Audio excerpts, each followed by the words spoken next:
আমরা জানি যে এতটা অঞ্চল, 13টা অঞ্চল বিধানসভায় 2,85,000-এর মতন ভোট।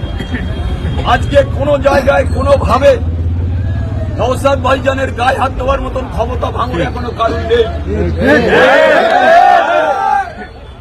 আমি তো চলে আসার পরে যদি না হতো, ওখানে কত কি ভাঙচুর হতো আর কত কি হতো সেটা ওই জানোয়ারের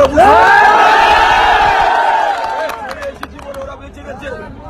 ওখানে তৃণমূল করা স্বাদ বুঝিয়ে দিতাম।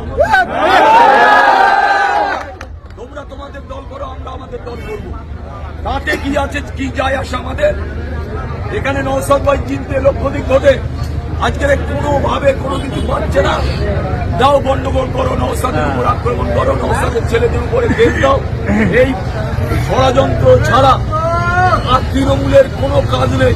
সারাদিন মনে মনে করে যে কখন আইএসএফ এর কেস দেবো, কখন আইএসএফ এর বড় বড় সংগ্রাম ছেলেদের নামে কেস দেবো, নিশ্চিতভাবে আর একদিকে ভাইজানের উপরে আক্রমণ।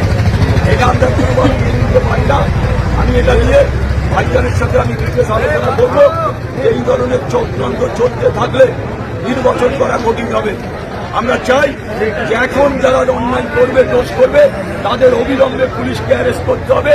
যেহেতু নির্বাচনীয় প্রক্রিয়া চলছে, নির্বাচনীয় জুরিডিকশনের মধ্যে আছে, এই অবস্থায় কোনো ক্যান্ডিডেটের গায়ে আক্রমণ করলে তাকে শুধু অ্যারেস্ট নয়, তার সাথে যারা আছে তাদেরও অ্যারেস্ট করতে হবে। দাবি। তাই আজকে আমরা অবরোধ এখান থেকে তুলে নিচ্ছি, পরিষ্কার করে দিচ্ছি রাস্তাঘাট। ভাইজানের সাথে কথা হয়েছে, বললো তুমি একটু গোলেঘাটে যাও। আমি ডিস্টার্ব করেছে তার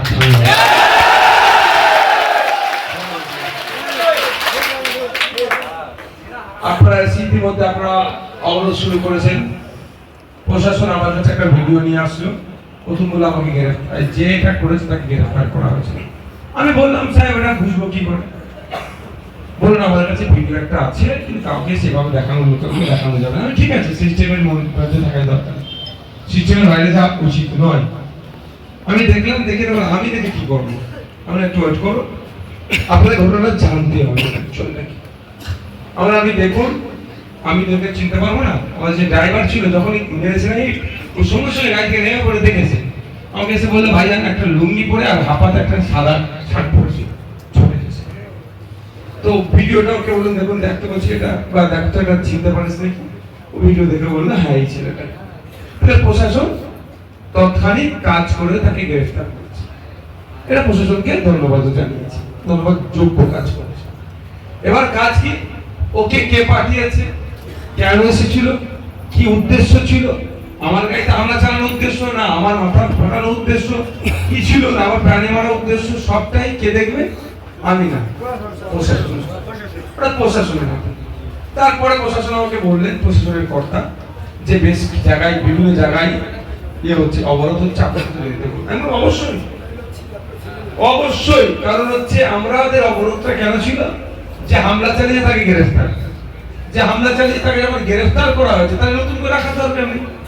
আর আমি মিথ্যা কথা বলে এড়িয়ে যেতে পারতাম, কিন্তু আমি ভাই যারা রাজনীতি করি না, আমি মিথ্যার আশ্রয় নিয়ে রাজনীতি করি না। যে এই ছেলেটা নয়, আপনি মিথ্যে করে ছেলেকে সাজিয়ে দিয়েছেন, বুঝলেন? আমি ভাই বলিনি যে এটা আমি বলতে পারবো না।